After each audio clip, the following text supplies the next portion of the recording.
வணக்கம். தமிழ்நாடு சீருடை பணியாளர் தேர்வாணையத்தோட சப் இன்ஸ்பெக்டர் தேர்வு முடிவுகளுக்காக நிறைய பேர் காத்துட்டு இருக்கீங்க. அந்த தேர்வுக்கான கட் ஆஃப் மார்க் எனக்குள்ள நூத்துக்கணக்கான சின்ன சின்ன ஓட்டப்பந்தயங்கள் ஒரே நேரத்துல நடக்கிற மாதிரி இருக்கு.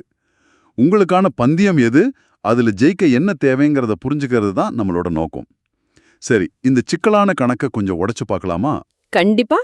இது வெறும் எண்களோட விளையாட்டு இல்ல. இது ஒரு சமூக கட்டமைப்பு. இடஒதுக்கீடு, பாலினம், சிறப்பு முன்னுரிமைகள், நீங்க படிச்ச மொழி வரைக்கும் ஒவ்வொரு சின்ன விஷயமும் உங்க வாய்ப்பை எப்படி மாத்தி அமைக்குதுன்னு நம்ம பார்க்க போறோம். இந்த எண்களுக்கு பின்னாடி இருக்கிற கதையை நாம புரிஞ்சுக்க முயற்சிப்போம். ஒருத்தருக்கு ரொம்ப கடினமா இருக்கிற இதே தேர்வு இன்னொருத்தருக்கு எப்படி கொஞ்சம் சுலபமா அமையுதுங்கிறத இந்த ஆய்வு தெளிவா காட்டுது. சரி, அப்போ இந்த ஓட்டப்பந்தயத்தோட கடினமான பாதையிலிருந்து ஆரம்பிக்கலாம். அதாவது எந்த சிறப்பு முன்னுரிமைகளும் இல்லாத பொது பிரிவு சேர்ந்த ஒரு ஆண் விண்ணப்பதாரர், அவருக்கு நிலைமை எப்படி இருக்கு? இந்த ஆய்வு என்ன சொல்லுது? இதுதான் இந்த தேர்விலேயே உச்சகட்ட போட்டி நடக்கிற இடம். இந்த ஆய்வின்படி பொது பிரிவுல வர்ற ஒருத்தர் உடற்தகுதி தேர்வுக்கு தகுதி பெறணும்னா குறைந்தபட்சம் 110 115 கேள்விகளுக்கு சரியா பதில் சொல்லியிருக்கணும். 115? ஆமா. சில சமயங்கள்ல போட்டி இன்னும் கடுமையாகும் போது இது 120 கேள்விகள் வரைக்கும் கூட போகலான்னு கணிக்கிறாங்க. அப்பாப்பா, 140 கேள்விக்கு 115ன்னா கிட்டத்தட்ட 82% மதிப்பெண்களுக்கு மேல வாங்கணும். இதுல ஒரு 4 கேள்வி தப்பானாலும் மொத்த வாய்ப்பும் போயிடும் போல இருக்கே.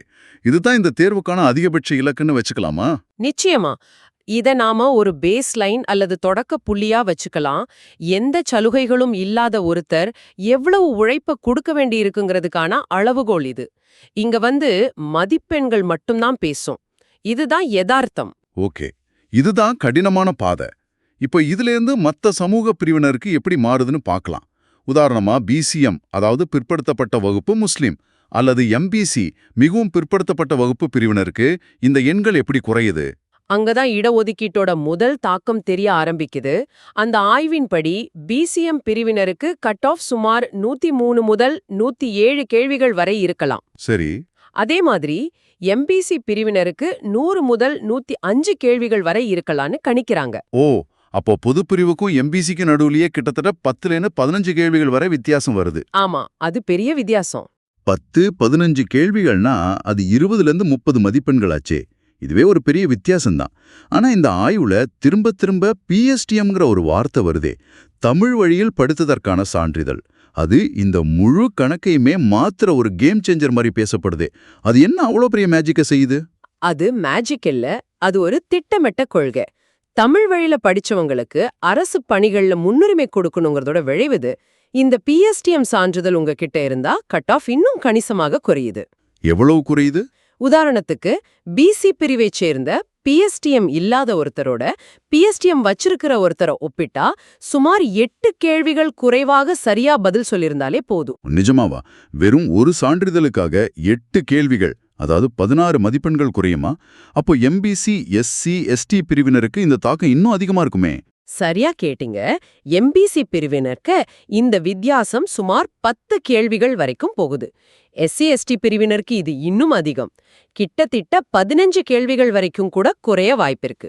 15 கேள்விகளா? ஆமா, அதாவது பிஎஸ்டிஎம் இல்லாத எஸ்சி பிரிவை சேர்ந்தவர் 105 கேள்விகள் எடுக்க வேண்டியிருந்தா பிஎஸ்டிஎம் வச்சிருக்கிற அதே எஸ்சி பிரிவை சேர்ந்தவர் 90 கேள்விகள் எடுத்தாலே போதுங்கிற நிலைமை உருவாகுது. ஒரு நிமிஷம், இது எனக்கு ஒரு விஷயத்தை தெளிவாக்குது.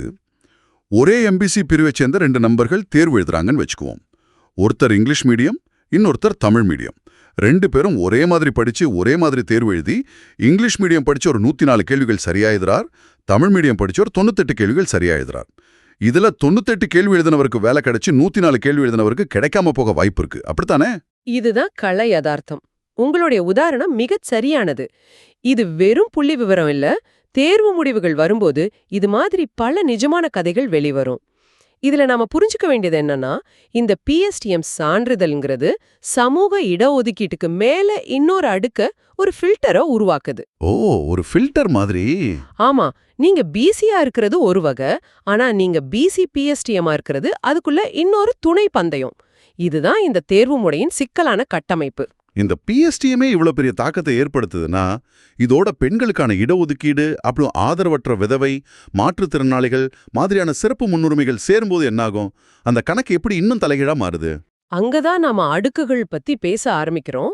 இதுவரைக்கும் நாம 2 அடுக்குகளை பார்த்தோம். சமூக இடஒதுக்கீடு அப்புறம் பிஎஸ்டிஎம். இப்போ நீங்க சொல்ற மாதிரி ஒரு பெண் விண்ணப்பதாரர் வர்றாங்கன்னு வெச்சுப்போம். அவங்க ஒரு ஆதரவற்ற விதவை, அது மட்டும் இல்லாம பிஎஸ்டிஎம் சான்றிதழும் வெச்சிருக்காங்க. இப்ப என்ன நடக்குது? என்ன நடக்குது? இங்கதான் நீங்க 4 ஃபில்டர்கள் ஒரே நேரத்துல வேலை செய்யறத பார்க்கணும். 1 அவங்க சார்ந்த சமூக இடஒதுக்கீடு, உதாரணமா எம்பிசின்னு வெச்சுப்போம். 2 பெண்களுக்கான பாலின இடஒதுக்கீடு, 3 ஆதரவற்ற விதவைங்கிற சிறப்பு முன்னுரிமை, 4 அவங்க தமிழ் வழியில படிச்சாங்கங்கிற பிஎஸ்டிஎம். சரி, 4 ஃபில்டர்கள். இந்த 4 ஃபில்டர்களும் சேரும்போது அவங்களுக்கான போட்டி மிக மிக குறைஞ்சிடுது. அப்போ அவங்களுக்கான கட் ஆஃப் எவ்வளவு வரைக்கும் குறைய வாய்ப்பு இருக்கு? இந்த ஆய்வுல அதை பத்தி ஏதாவது சொல்லிருக்காங்களா? தெளிவா சொல்லிருக்காங்க. இந்த மாதிரி பல அடுக்கு முன்னுரிமைகள் இருக்கிற ஒரு பெண் விண்ணப்பதாரர் 140 கேள்விகளுக்கு சுமார் 100 கேள்விகள் சரியா பதில் சொல்லியிருந்தாலே உடற்தகுதி தேர்வுக்கு தாராளமா தகுதி பெற்றிடுவாங்கன்னு அந்த ஆய்வு சொல்லுது. 100 கேள்விகளா? ஆமா, பொதுப்பிரிவுல 115, 120 கேள்விகள் தேவைப்படுற இடத்துல இங்க 100 கேள்விகளே ஒரு பாதுகாப்பான எண்ணிக்கையா மாறுது. இதுதான் முன்னுரிமைகள் ஒன்றோடொன்று இணையும் போது ஏற்படுற தாக்கம். இது உண்மையிலேயே ஆச்சரியமா இருக்கு. சரி, இப்ப நாம இந்த ஆய்வோட கடைசி பகுதிக்கு வருவோம். எஸ்சி, எஸ்டி, எஸ்சிஏ பிரிவினரை பத்தி பேசும்போது அவங்களுக்கு இன்னும் பல அடுக்குகள் கை கொடுக்குதுன்னு சொல்லப்படுது. முதல் தலைமுறை பட்டதாரி, கலப்பு திருமணம் செஞ்சவங்கன்னு கூடுதல் முன்னுரிமைகளும் இருந்தா நிலைமை எப்படி இருக்கும்? இதுதான் நாம இதுவரைக்கும் பேசின எல்லாத்தோட உச்சம். எஸ்சி, எஸ்டி அல்லது எஸ்சிஏ பிரிவைச் சேர்ந்த ஒருத்தர் பிஎஸ்டிஎம் சான்றிதழோட முதல் தலைமுறை பட்டதாரி மாதிரியான இன்னும் சில முன்னுரிமைகளையும் வெச்சிருந்தா அவருக்கான போட்டி என்பது சொல்லப்போனா விரல் விட்டு எண்ணக்கூடிய ஆட்களோட மட்டும்தான் இருக்கும். ஒரு நிமிஷம் நிறுத்துங்க. 90 கேள்விகளா? பொதுப்பிரிவுல ஒருத்தர் 115, 120க்கு போராடிட்டு இருக்கும்போது இங்க வெறும் 90 கேள்விகளே போதுன்னு சொல்றீங்களா? இதுதான் நீங்க ஆரம்பத்துல சொன்ன 100 பந்தயங்கள் அந்த விஷயமா? 2 பேருக்கும் நடுவுல 30 கேள்விகள், அதாவது 60 மதிப்பெண்கள் வித்தியாசம் இருக்கே. சரியா புடிச்சிங்க. இதுதான் அந்த விஷயம். இது ஒரே தேர்வு, ஆனா பல ஓட்டப்பாதைகள். உங்களுக்கான பாதை எதுன்னு நீங்க தான் கண்டுபிடிக்கணும். பொதுப்பிரிவுல இருக்கிறவருக்கு அவரோட போட்டி இந்தியா முழுக்க தேர்வெடுக்கிற லட்சக்கணக்கான பேரு. ஆனா பல முன்னுரிமைகள் வச்சிருக்கிற எஸ்சி பிரிவை சேர்ந்தவருக்கு அவரோட போட்டி அதே மாதிரி சான்றிதழ்களை வச்சிருக்கிற சில 100 பேர் மட்டும்தான். பொறுத்து மாறக்கூடிய ஒரு டைனாமிக் மேட்ரிக்ஸ்.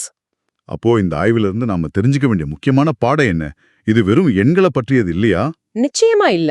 நாம தெரிஞ்சுக்க வேண்டியது என்னன்னா, இந்த தேர்வுல ஜெயிக்கிறதுக்கு வெறும் கடின உழைப்பு மட்டும் போதாது. உங்ககிட்ட என்னென்ன தகுதியான சான்றிதழ்கள் இருக்கு, அதை எப்படி சரியா பயன்படுத்தணுங்கிற தெளிவும் வேணும். சரி சரி. பிஎஸ்டிஎம் சான்றிதழ் ஒரு பெரிய வித்தியாசத்தை ஏற்படுத்துது. உடற்தகுதி தேர்வுக்கு போறது உங்க மார்க்க மட்டும் பொறுத்ததில்ல, உங்க ஃபைல்ல என்னென்ன சான்றிதழ்கள் இருக்குங்கிறதையும் பொறுத்தது. இந்த தேர்வு முறை ஒரு விண்ணப்பதாரரோட மனநிலையை எப்படி பாதிக்கும்னு நினைக்கிறீங்க? ஒரு பக்கம் எவ்வளோ படிச்சாலும் பத்தாதேன்னு ஒருத்தர் நினைக்கலாம். இன்னொரு பக்கம் நமக்கு இவ்வளோ சலுகைகள் இருக்கு, அதனால கொஞ்சம் ரிலாக்ஸ்டா இருக்கலாம்னு நினைக்க வாய்ப்பு இருக்கா? மிக முக்கியமான கேள்வி. இது 2 விதமான தாக்கத்தை ஏற்படுத்தும். முன்னுரிமைகள் இல்லாத ஒருத்தர் மனதளவில் இன்னும் அதிக அழுத்தத்துக்கு உள்ளாகிறார். அவர் எழுத்துத் தேர்வுல உச்சபட்ச மதிப்பெண்ணை எடுத்தே ஆகணுங்கிற கட்டாயத்துல இருக்கார். ஆமா, அவருக்கு வேற வழியே இல்ல. ஆமா. ஆனா பல முன்னுரிமைகள் இருக்கிற ஒருத்தர் இத ஒரு ஸ்ட்ராட்டஜி சாதகமா பயன்படுத்திக்கலாம். அவர் எழுத்துத் தேர்வுல ஒரு குறிப்பிட்ட இலக்க, உதாரணமா 100 கேள்விகள்னு நிர்ணயிச்சுட்டு தன்னோட மீதமுள்ள ஆற்றலையும் நேரத்தையும் உடற்தகுதி தேர்வுக்கான பயிற்சியில செலவிடலாம். இது அவரோட வெற்றி வாய்ப்பு அதிகரிக்குது. ஆக இது தயாரிப்பு முறையே மாத்துது. இது எல்லாருக்கும் ஒரே மாதிரி தயாரிப்பு முறை கிடையாது.